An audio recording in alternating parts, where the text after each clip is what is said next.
दरभंगा राज परिवार के राजकुमार स्वर्गीय शुभेश्वर सिंह के 79वें जयंती के अवसर पर आज से राजकुमार शुभेश्वर सिंह स्मृति फुटबॉल टूर्नामेंट का विधिवत उद्घाटन समारोह Nagendra Jha stadium LNMU campus में मुख्य अतिथि दरभंगा के जिलाधिकारी श्री रोशन कुमार ने किया। इस अवसर पर मुझे भी आमंत्रित अतिथि के रूप में शामिल होने का सौभाग्य प्राप्त हुआ। भव्य आयोजन के लिए राज दरभंगा के ट्रस्टी कुमार राजेश्वर सिंह एवं कुमार कपिलेश्वर सिंह सहित पूरे राज परिवार को बहुत बहुत धन्यवाद। कुमार शुभेश्वर सिंह अमर रहे। सादर नमन। कुमार कपिलेश्वर जी अपने संबोधन में बता रहे थे कि खेल के माध्यम से हम समाज की संरचना की नींव रख सकते हैं, उसे एक नई दिशा दे सकते हैं और युवा पीढ़ी की ऊर्जा को सही दिशा में राष्ट्र के निर्माण में जोड़ सकते हैं। ये बहुत बड़ी चीज है। आप देखेंगे कि जो देश विकास के मार्ग पर अग्रसर होता है, वहाँ के युवा, वहाँ के खिलाड़ी अंतर्राष्ट्रीय पटल पे अपनी प्रतिभा का परचम लहराते हैं।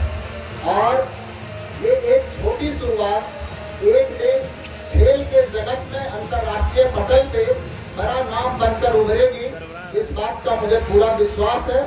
और मैं इस बात के लिए राज परिवार के कुमार राजेश्वर सिंह जी, कुमार कपिलेश्वर सिंह जी और जो जितने लोग उस ट्रस्ट से जुड़े हुए हैं, जिन्होंने इस संकल्पना को मूर्त रूप दिया है, एक नई पहचान दी है, मैं उन सबको मिथिला क्षेत्र की ओर से, दरभंगा जिला के सभी लोगों की ओर से, नागरिकों की ओर से हृदय से धन्यवाद देना चाहता हूँ। इस प्रकार की सोच ही समाज को, देश को, राज्य को आगे ले जाने में सहयोगी सिद्ध होती है, सार्थक सिद्ध होती है। खेल है, खेल में हार और जीत दोनों होता है, लेकिन वास्तव में देखिएगा तो वो खिलाड़ी की जीत ही होती है, चाहे उन्हें शील्ड छोटा मिले या बड़ा मिले। आप देखिएगा कि उसमें ये मायने नहीं रखता, क्योंकि हर खेल जीतने वाले को भी आगे जीतने की प्रेरणा देता है और हारने वाले को भी इस बात की प्रेरणा देता है कि हम अगले बार जब मैच होगा तो उसमें जीत कर दिखाएंगे। तो इस अवसर पे मैं खिलाड़ियों को विशेष रूप से इस बात के लिए आशीर्वाद देना चाहूंगा, आशीर्वचन देना चाहूंगा कि ये मैदान उनकी प्रतिभा को दिखलाने के लिए भले छोटा दिख रहा हो, लेकिन ये उनको ऊंचाई देने के लिए एक प्लेटफॉर्म जरूर साबित होगा। और यहाँ से निकल के देश के स्तर पे, अंतर्राष्ट्रीय स्तर पे, ओलंपिक में जाकर के आप अपना प्रतिभा का परचम लहराएं और देश का नाम आगे बढ़ाएं। जैसा भी हमारे पूर्व वक्ता द्वारा बताया गया था कि खेल के माध्यम से रोजगार, नौकरी पाना, ये भी एक अच्छा माध्यम है। अगर आप अपना समय, अपनी एनर्जी खेल में लगाएंगे तो अपने परिवार का भविष्य भी आगे ले जा सकते हैं, अपना भविष्य भी आप आगे बढ़ा सकते हैं, सफल हो सकता है। लेकिन अगर समय का उपयोग सही ढंग से नहीं करेंगे, गलत दिशा में चलेंगे, तो अल्टीमेटली हासिल कुछ नहीं होगा। ना तो आपको कुछ हासिल होगा, ना आपसे समाज को कुछ हासिल होगा। और समाज के लिए, इस धरती के लिए आप कर्जदार हैं।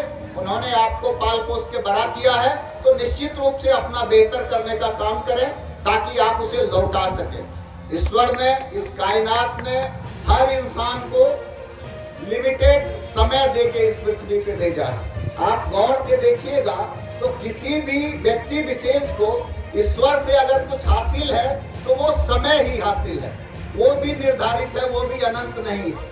निर्भर इस बात पे करता है कि आप उस समय का कैसा उपयोग करते हैं, अपने जीवन को कैसी दिशा देते हैं। तो मैं चाहूंगा कि सभी लोग संकल्प लें कि हम सकारात्मक दिशा में अपनी सकारात्मक ऊर्जा का उपयोग करते हुए मिथिला के गर्व को और आगे ले जाएंगे। और ये जो खूबसूरत प्रांगण है 2 यूनिवर्सिटी का, शायद ये संयोग बहुत कम जगह पे देखने को मिलेगा। मैं अभी बात कर रहा था, ये अपने आप में दरभंगा के लिए एक गर्व की बात है, प्रतिष्ठा की बात है कि हम लोगों को जो इतिहास से हासिल हुआ है, जो हमारे पूर्वजों से हासिल हुआ है, उस गौरव को, उस गरिमा को हम लोग आगे ले जाने का काम करें। राज दरभंगा का तो हिस्ट्री रहा है, हर एक क्षेत्र में उनका योगदान रहा है।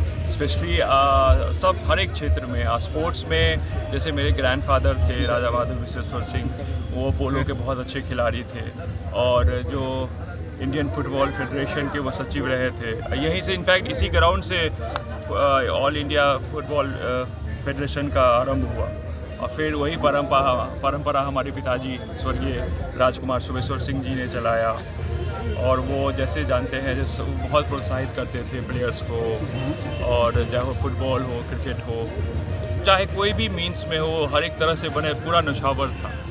तो उसी परंपरा को हम दोनों भाई साहब, बड़े भाई साहब और मैं उस परंपरा को आगे बढ़ा रहे हैं। सर, आज सबसे बड़ी खुशी की बात है कि आपके बड़े भाई साहब भी आज के कार्यक्रम में सम्मिलित हुए हैं। हाँ, स्पेशली यूएस से आए हैं, शिकागो में रहते हैं और आए हैं और अगले साल से हर एक बार ही आएंगे। कैसे, कितने टीम है सर और कितने दिनों तक? ये 4 दिनों का है, 8 टीम और 4 दिवस है और 23 तारीख को इसका फाइनल होगा। उद्घाटन सत्र में सर कौन कौन लोग शामिल हुए? डीएम साहब थे और डीएमसीएच के प्रिंसिपल थे, आलमोहन जी थे, मेरे बाबू थे और रमन जी थे। क्या कहेंगे आज के मौके पर? ये तो बहुत ही अच्छा था। पहले से हम जब हम बच्चे थे तो देखते थे, जो मेरे डैड जो थे वो बहुत खेल के प्रति थे, उनका टीम भी था, 2-2 टीम था उनका, फुटबॉल क्रिकेट का टीम था, हम लोग देखते थे और फिर टेनिस, टेबल टेनिस, फुटबॉल सभी खेल खेलते थे। फिर बीच में उनका स्वर्गवास होने के बाद ये सब बंद हो गया, तो फिर अब हम लोग चाहते हैं कि फिर वही जो प्रथा पहले से चली आ रही थी उसको फिर से चालू करें और खेल को फिर से यहाँ पे जागरण दें और लोग जो है फिर खेल से जुड़ें और ये फिर आगे बढ़े। सर, मिथिलांचल के लोग जो है सो आपके परिवार को टकटकी निगाह से देख रहा है कि लगातार सामाजिक कार्यों में आप जुड़ रहे हैं। हाँ, हम लोग चाहते हैं कि इसी तरह से आगे बढ़ता रहे और खेल और बाकी सामाजिक कार्यों में भी हमारा योगदान रहेगा सभी तरह से।